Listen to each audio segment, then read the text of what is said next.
PTV, Telebisyon ng Bayan.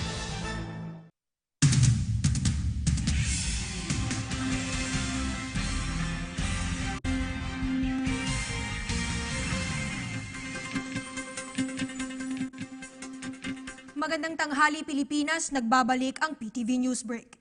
Ipinag-utos ni Bureau of Corrections Director Benjamin De Los Santos ang pagbuo ng isang grupong mag-iimbestiga sa pagpatay kay Kabunsuan Makilala, isang security officer ng Bureau Davao Penal Farm kahapon sa Davao Carmen, Davao del Norte.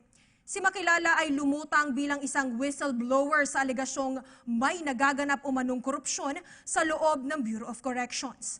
Ayon sa ulat ni Davao del Norte Police Provincial Director Ferdinand Cifuentes, binaril ng isang riding in tandem gunman si Makilala habang siya ay bumabiyahe pauwi sakay ng bus.